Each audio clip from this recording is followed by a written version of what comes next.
So we're going to go ahead and get started now.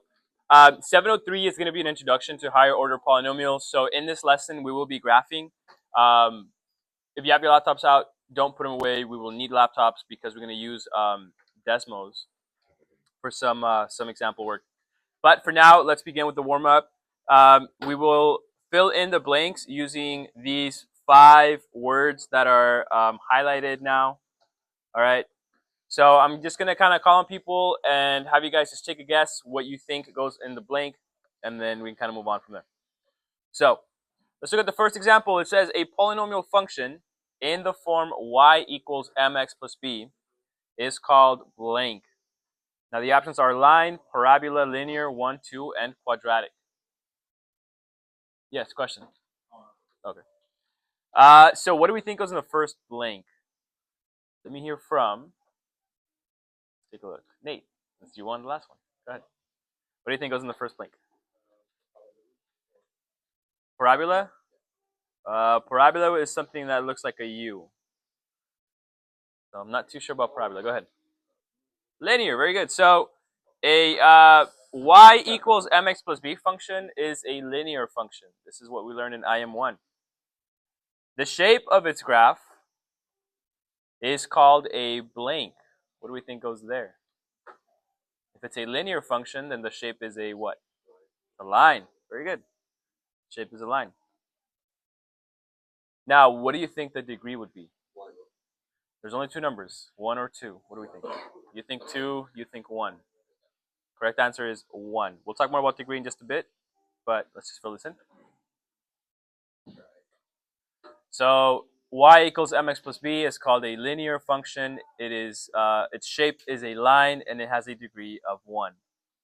Moving on to the next one, a polynomial function of the form y equals ax squared plus bx plus c is called blank. What do we think this one is called? Quadratic.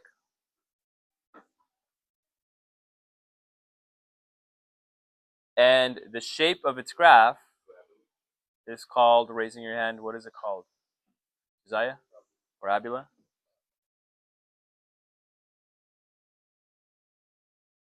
And what would the degree be for this one?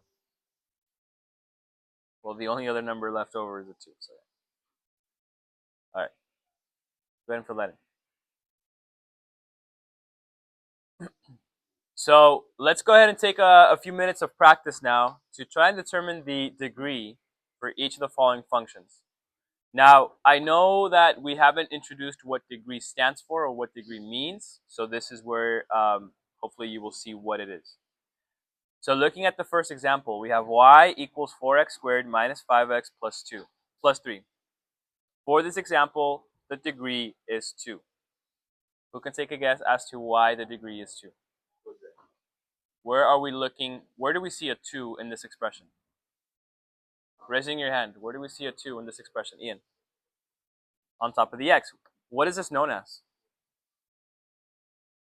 An exponent, it's squared, right? So you are going to essentially be looking for the highest power, the highest exponent, the biggest exponent in your equation. That is going to represent the degree. So this is a second degree polynomial because it is squared. Let's look at the next one. Y equals x cubed minus 5x plus 2. Raising your hand, what is the degree for this one? Take a guess. 3. Very good. And where do we see the 3? See it right there. Okay. Let's do one more, and then I'll let you guys do it on your own. All right. Number 3. Y equals 3x minus 2 squared plus 4. Raising your hand, what do you think the degree is for this question? Gio? It is 2. Very good. So the degree is 2. We see that exponent right here. All right. So before you try the rest on your own, just write this down somewhere on your paper. That degree is essentially the highest exponent or the biggest exponent in the function, in the expression. Okay. And with that in mind, you guys can go ahead and attempt questions 4 through 9. You guys have about 2 minutes, so go ahead and take care of that right now. Okay. So let's come back together and take a look at these now. Looking at question number 4, what is the degree for question number 4? Let me hear from Kenneth. 1. Very good. So this one is 1, first degree polynomial. Number 5. What would the degree be for number 5? Rafa, how many x's do we see? 2. So that's a second degree polynomial. Number 6. What is the degree for number 6? Dylan. 3. Number 7. What is the degree for number 7? Jaden. So we have 2 x's inside the parentheses, and then we add another 2. So 2 and 2 make 4. It's a fourth degree polynomial. Then we have number 8. Geo, the degree for number 8. It is 1. Very good. And then finally, number 9. The degree for number 9, Gabby Mesa. The third degree polynomial. Very good. Okay. All right. So overall, not too bad. You can either associate the degree to the number of x's or to the highest exponent. One of those two. All right. Great. Let's move on now. So in the next section, we want to find the x and y intercepts. We also want to state the degree and finally identify the roots. So it seems like we're doing a lot of work here. Trust me, it's not that much. The x-intercepts and roots are actually going to be the same thing. So we'll do, what is it, 2 birds, 1 stone? Yeah. So let's look at number 10. How many x's do we see in number 10? Wasn't too loud. Let me ask somebody. Kyle, how many x's do we see? 3. So it's a third degree polynomial. Great. Now, how do we determine the x-intercepts? We need to set the y value equal to 0. Or essentially, what you're doing is you're setting each factor equal to 0. So we're setting x minus 3 equal to 0. We are setting x plus 5 equal to 0. And x plus 1 equal to 0. Let's talk about what each of these x's need to be so that each binomial, each factor goes to 0. So what should that first x be equal to so that when I take 3 away from this number, I'm left with nothing? 3. So that is supposed to be a 3. What about the one with a 5, x plus 5? What would that one be? Negative 5. And then finally, x plus 1, what would that x need to be? Negative 1. So it's pretty simple. As you can see, all you're doing is you're just using like the opposite sign of whatever's inside of it. Okay. Now, as you guys write this down in like as x-intercepts, you need to write them down as coordinates. So, for example, you'll have the point 3, 0, followed by the point negative 5, 0, and negative 1, 0. And then you will have roots. And the roots are the same as the x-intercepts, except you don't write them as coordinates. You just write the actual numbers. So you would have 3, and negative 5, and negative 1. So these are the roots. Now, roots and x-intercepts are the same thing. Roots and x-intercepts are points where your graph would cross the x-axis. Okay? So these are points where the y value is equal to 0. Can everyone see? I see some people kind of moving their heads. Finally, to find the y-intercept, you are going to set the x equal to 0. So we have y equals 2, 0 minus 3 times 0 plus 5 and 0 plus 1, like so. And you're just going to go ahead and solve this. So we're going to have y equals 2 times negative 3 times 5, which is equal to negative 30.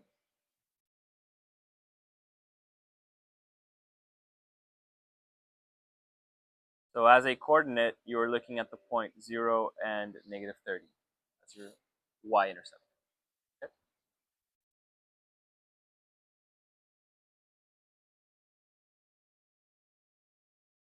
All right. So we're going to go ahead and repeat this with the next example.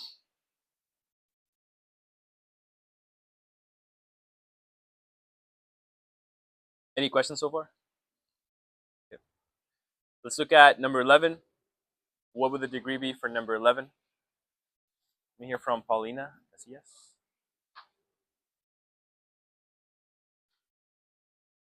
So how many x's do we see? There's one here, and then this one is squared, so technically that's 2. So overall, we have how many in total? We have, once again, we have 1, 2, and then 2 more. So that would be 4. So this is only one of them. Sorry, I see where you're getting 5. So this is 1. That's another one, and this is 2. So 1 and 2. Yeah, that's 1. Okay. Let me erase all this stuff. All right. So 4th degree polynomial. Let's go ahead and find the x-intercepts now. So I'm going to highlight that. We have x minus 6, and then we have x plus 1. Okay. So what should the first x be equal to? Negative 1/3 times this number gives you 0. Now anything times this number gives you 0. So that number must be 0. Do we see how that works? So negative 1/3 times 0 is 0. So that's our first number. For this one, it should be pretty easy. The opposite of minus 6 is what? 6. And then the opposite of minus 1 is negative 1. So our x-intercepts will be the following. They will be x equals, as coordinates. 0, 0, followed by 6, 0, and negative 1, 0. Before I move on, does anyone notice anything weird about the degree and the number of x-intercepts? There's only 3 x-intercepts. So do we have the same number of x-intercepts as the degree? No, we have less x-intercepts than the degree. Okay, we'll talk more about that shortly. As roots, we have 0, 6, and negative 1. And then the y-intercept, we're going to set all the x's equal to 0.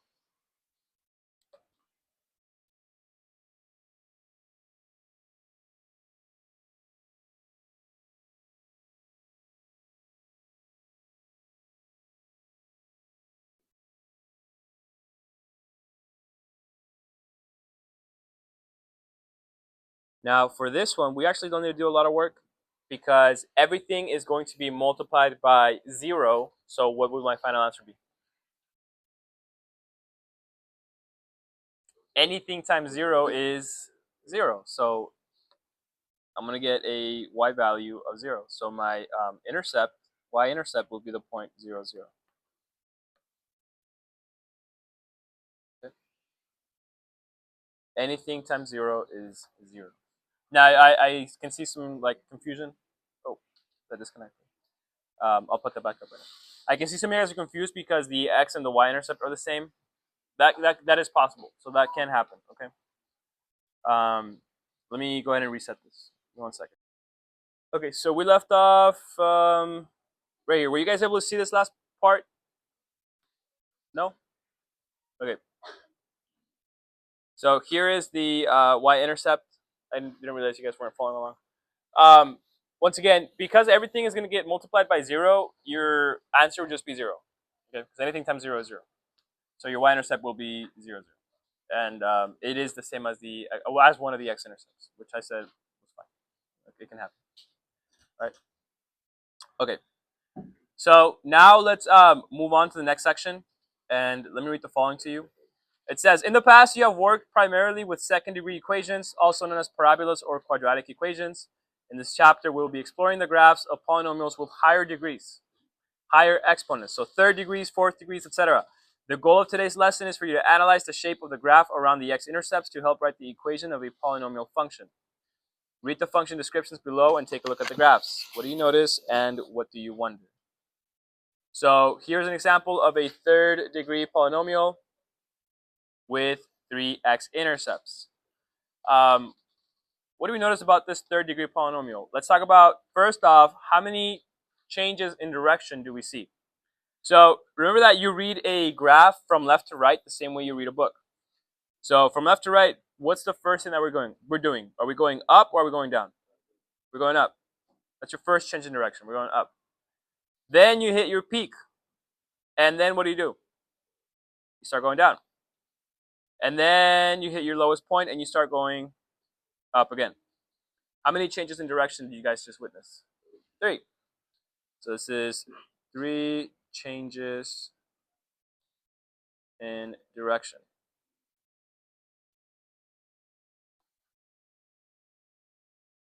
Okay, before we move on, next question I'm going to ask you is, as we go to the left, meaning, so now let's say that we are trying to look at the end behavior.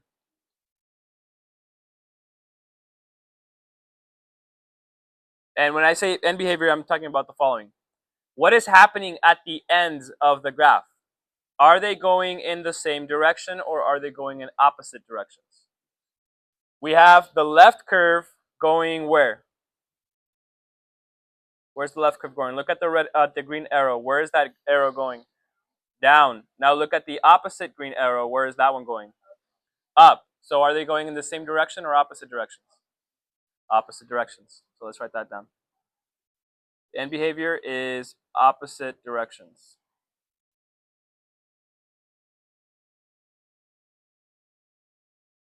Okay. All right. There's a reason why we're doing this. I'll tell you why in just a second. But let's summarize the findings of this first one. It's a third-degree polynomial with 3 x-intercepts, 3 changes in direction, and the end behavior is opposite direction. Let's look at the next one. Here's an example of a third-degree polynomial with only 2 x-intercepts. Do you guys think we'll have the same change in direction or less change in direction now? Now that we have less x-intercepts. Well, let's find out. From left to right, first we go down. Then we go up. And then we go down again. How many changes in direction did you guys witness? 3. So 3 changes in direction.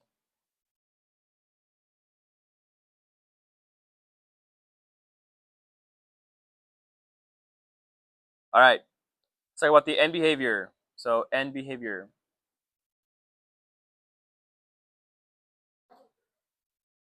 So look at the green arrow on the left side. Where is that one going? Green arrow is going up to the sky. But the opposite green arrow is not going in the same direction. It is going in the opposite direction. It is going down. Okay, you guys see that? So the green arrow on the right-hand side is going down. So the end behavior is once again in opposite directions.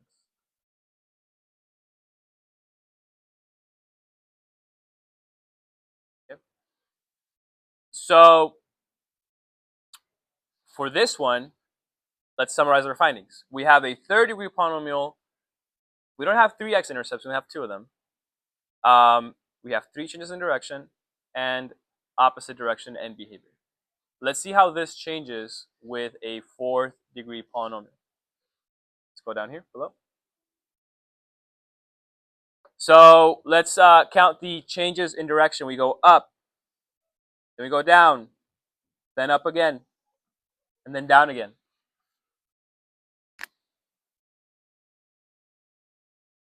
How many changes in direction are we seeing here? 4.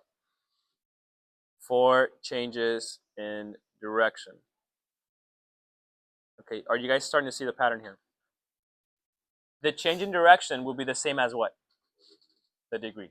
Okay, so if you don't see it yet, the degree of your function will be the same as the changes in direction.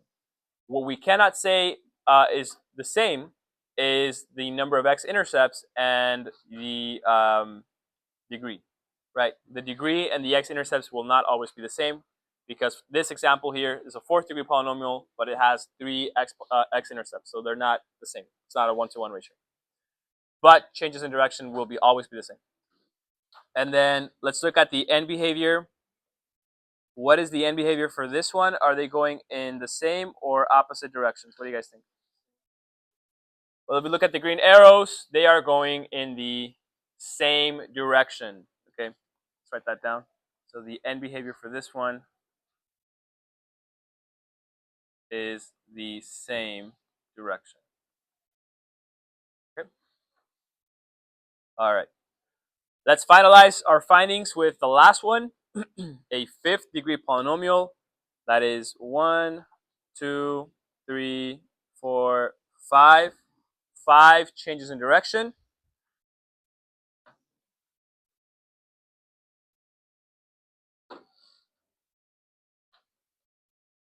We only have 3 x-intercepts, and the end behavior is what? Same or opposite? Raising your hand, same or opposite? What do we think? Go ahead, Leo. Same. Look at the green arrows. Are they pointing in the same direction? You can confirm up here. Opposite. So the end behavior is opposite.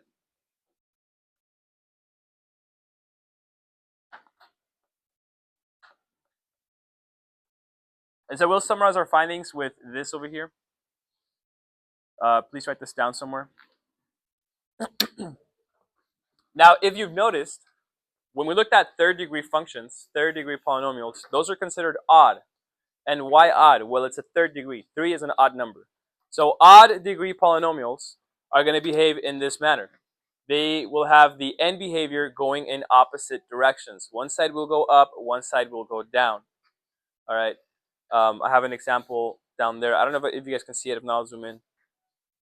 Then we have the even degree polynomials, where the end behavior goes in the same direction. So all even degree polynomials will behave like that, meaning that the tips will go in the same direction. So second degree, fourth degree, sixth degree polynomials like that. Anything with an even power will go in the same direction. Anything with an odd power, 1, 3, 5, will go opposite directions. Okay. So I'll go show you an example real quick. As soon as you guys finish writing this down. And this kind of just summarizes our findings of what we're looking at here. Yep. So here's an example with some actual graphs. As you can see, with an odd degree polynomial, you have the graph going in opposite directions. One side goes up, one side goes down, or vice versa. One side up, one side down. And then with even, both sides go either up or both sides go down. Okay.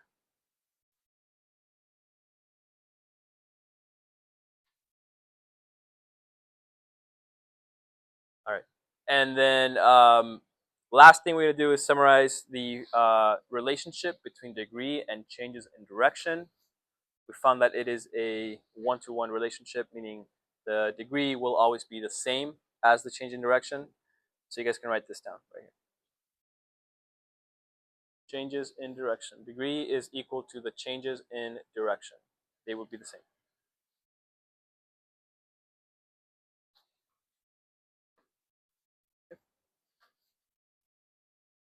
All right.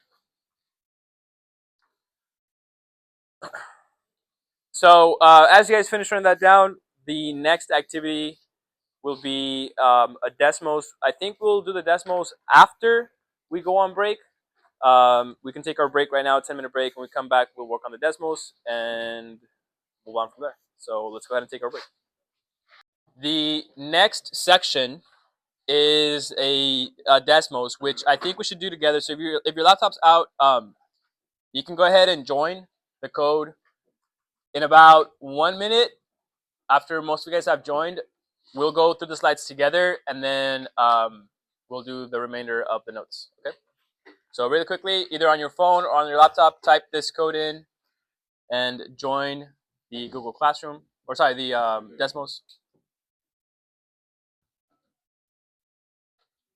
You can sit there. No, there's a spot next to Ian.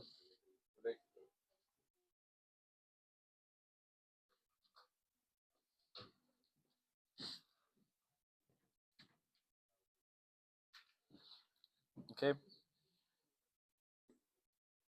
ABPEYC. All right, take about, I don't know, 15 more seconds to join. Make sure it's quick. So I got to get through the first few slides of this.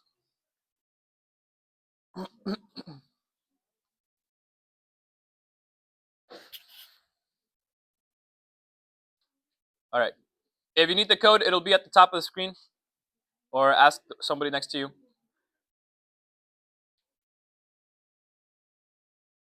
So let me pace you real quick to the first 4 slides.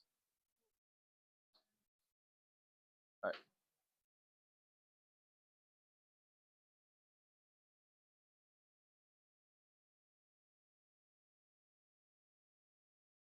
Okay. So for some reason I can't really open it full screen. Let me see if I maybe can move it sort of like this. That doesn't work.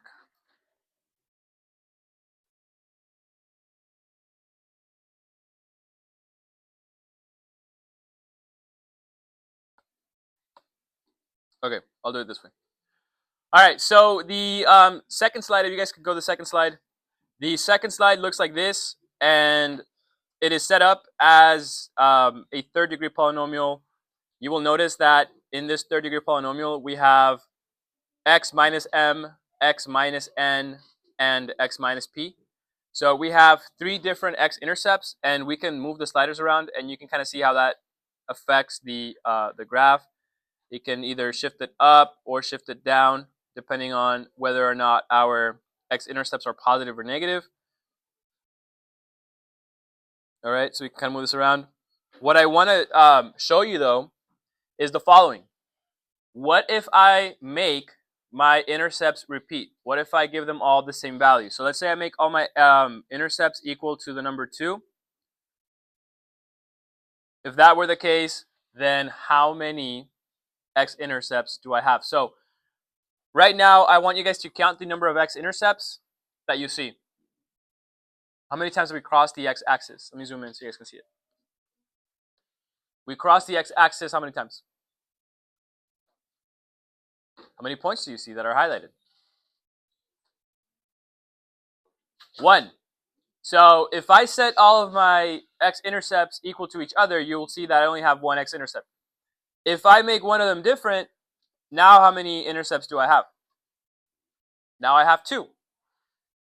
And if I make all 3 of them different, then I am able to have, or to see that I have 3 now.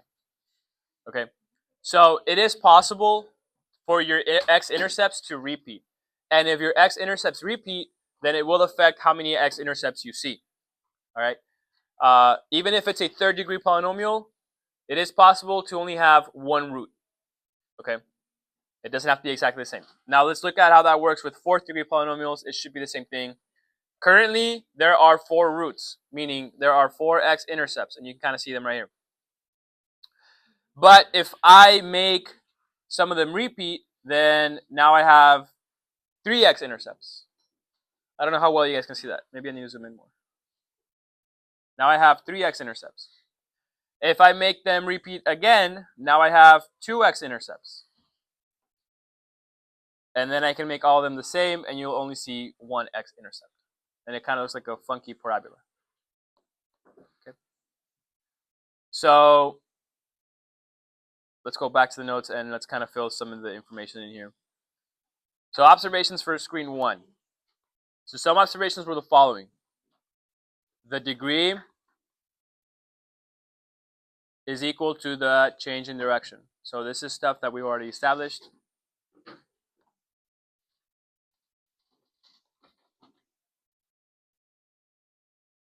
The end behavior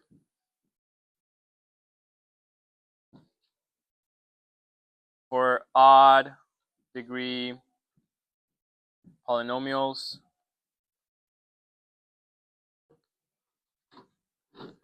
is opposite direction.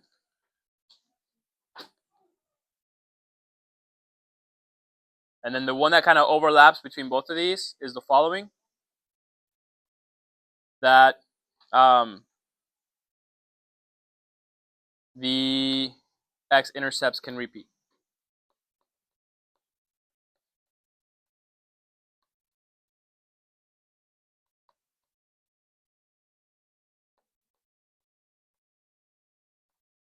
Okay. So that's kind of like the main takeaway that I want you guys to write down for these observations. The degree is equal to the change in direction. The end behavior for odd degree polynomials is opposite direction. Even degree would be same direction. You guys can write that in if you want. But more importantly is that the x-intercepts can repeat. Okay, so it is possible to have less x-intercepts than the degree.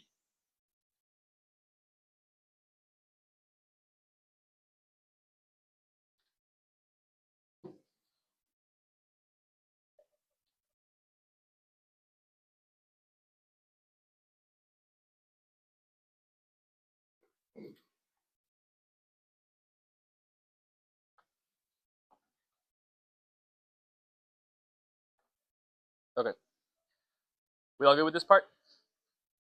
All right, now let's look at an example. So how would we write an equation then, given a graph?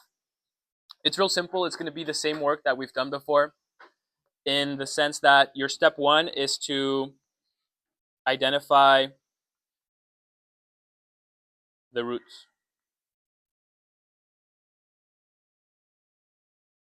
That is your step one. Identify the roots. Step two will be to set up the equation.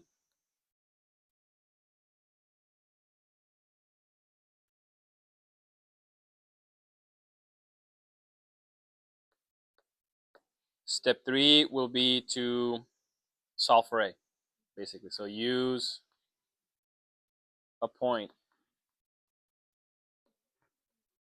to solve for a.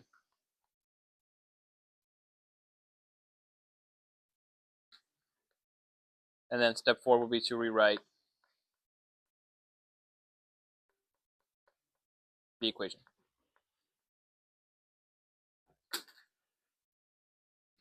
Can everyone see that? The list of steps? Okay. Once again, step one is to identify the roots. Step two is to set up the equation. Step three, use a point to solve for a. And step four is to rewrite your final equation. So I'll show you how that looks like step by step. Okay.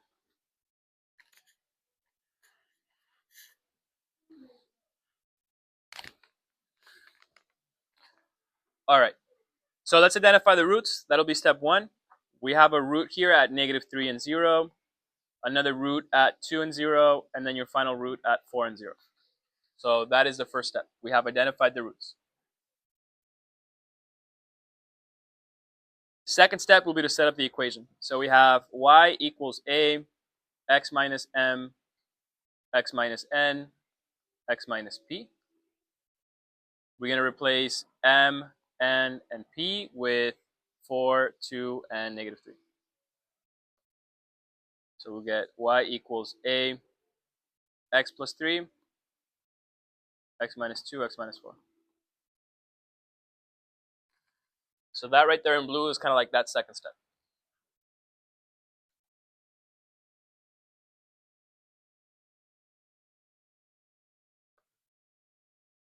The third step is to use another point. In this case, I'm going to use the y-intercept.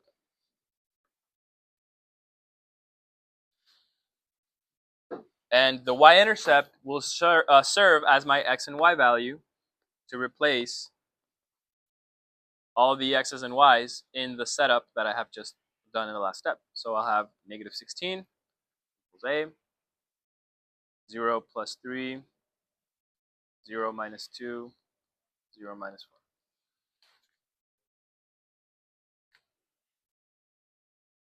Part of this step is to solve for a. So basically, like, do the algebra involved here. We're going to clean this up.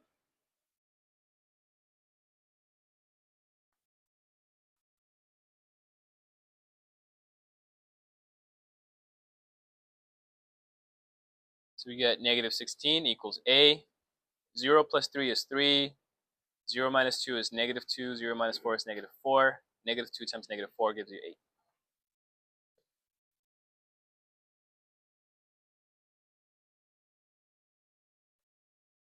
-16 equals 24a. Divide both sides by 24. And a equals -16 over 24. What can that simplify to?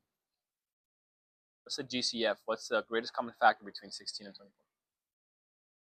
8. 8 goes into 16 how many times? 2 times. and goes into 24 3 times. So a is equal to negative 2/3. Final step is to rewrite your equation.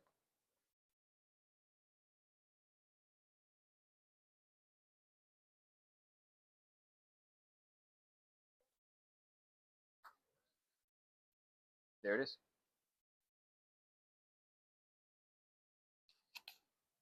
Okay. Please let me know if you need me to like move the screen around. I know it's hard to see for some of you guys, so just let me know if you need me to put a certain section up. What I would consider non-negotiable that everyone needs to have is the steps. These steps everyone should have.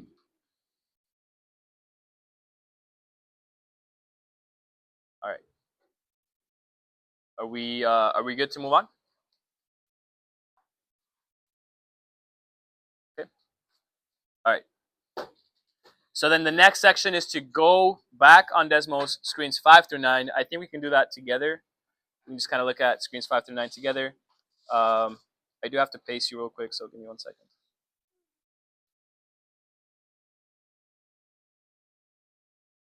Five through 9. And 5 through 9 would look like this. Okay, so we'll do these together because I want you guys to see, well, basically what I want you to see. So here's the code: A, B, P, E, Y, C. All right, please go to slide 5 so I can show you what I want. All right, so this is a 4th degree polynomial with 3 intercepts. All right, 3 intercepts. Now, I want to kind of write on this, so let me take a screenshot. Okay. Here it is. All right, so we have 3 x-intercepts, but 4 degrees. How do I make this?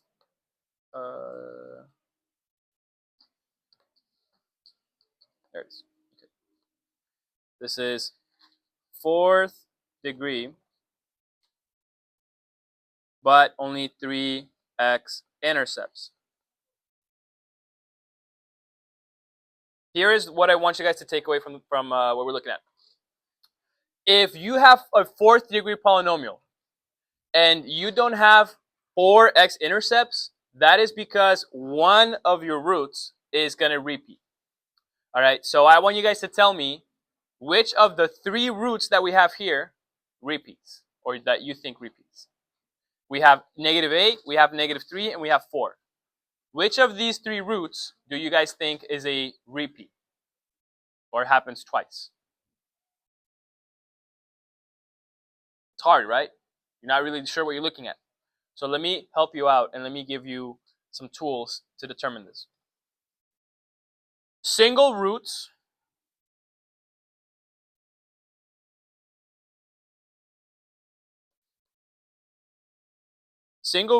behave like lines. Single roots are kind of like lines. And single roots will do the following. Single roots will go through the graph or through the x-axis. All right. So somewhere in your packet, actually, don't write this down yet. We'll write it down later. But just keep that in mind. Single roots will go through the x-axis. I know it's hard to see, so let me zoom. Single roots will go through the x-axis. Double roots will not. Any root that is a double root, basically happens twice, will behave like a parabola. And they will bounce.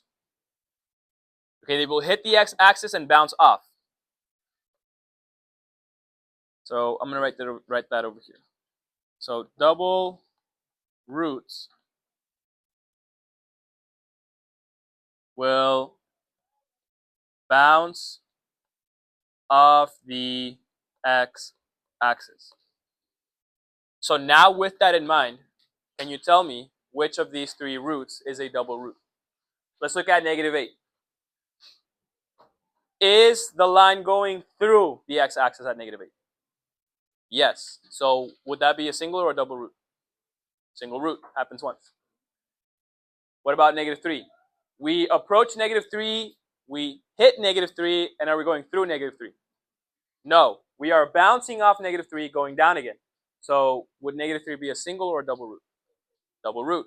And then the last one, 4, are we going through or are we bouncing out 4? Going through, so single or double root? Single root. Question.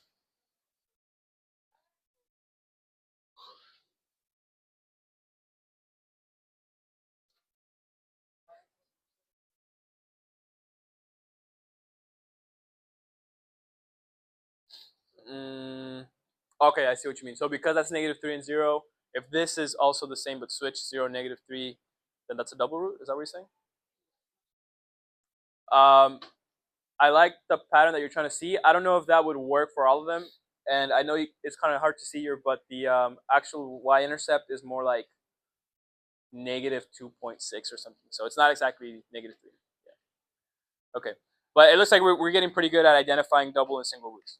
So let me save that to my photos so I can show you later. All right. So now let's look at this one, this example. Now this is a 4th degree polynomial. Okay.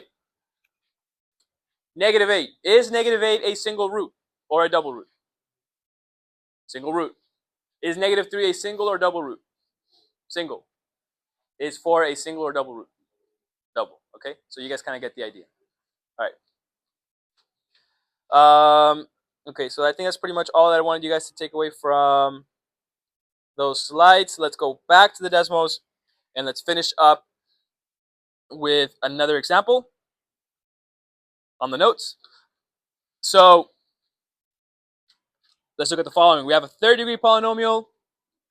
How many x-intercepts do we have here? How many roots do we have? There's one right there and one right there. So we have 2 x-intercepts, which means one of these will be a repeat intercept. One of these will be a double root. So let's begin by identifying the roots. The first point is negative 2 and 0. The second point is 3 and 0. Those are your roots. Now, let's set up our equation. We have y equals a x minus m times x minus n. And we said that one of these will be a what? A double root. So anytime you have a double root, that means you need to square it. So you'll have x minus m, x minus n, and that second binomial, that second factor will be squared because that signifies, that represents your double root. Okay? All right. So we have the following then. So y equals a, x. Which number is going to be my single root? Negative 2 or 3? What do we think? Which of the 2 roots is a single root? What do we think? Raising your hand. Kevin. It's correct. Negative 2. So x plus 2 will be a single root, which means x minus 3 will be squared. Like that. Okay. We're on to step 3 of our list. Remember, step 3 is to use another point to solve for a. So we're going to use the y-intercept again, which is 0 and negative 9. So that'll be negative 9 equals a. 0 plus 2 times 0 minus 3 squared.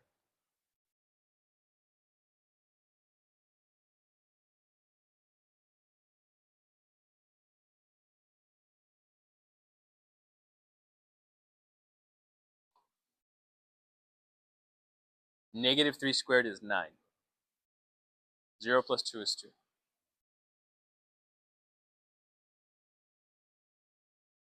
So you have negative 9 equals 18a.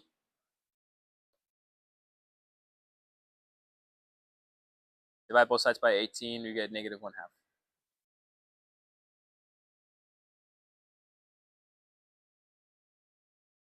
So our final equation looks like this. Y equals negative 1/2. X plus 2, x minus 3 squared. Okay. So I'll leave this up for you guys to copy down. Final task will then be to just simply solve slide 10 on Desmos. So I'll give you guys until 10:15. That's about 5 minutes for that. And then the last 10 minutes of class, we will do a Blooket. All right.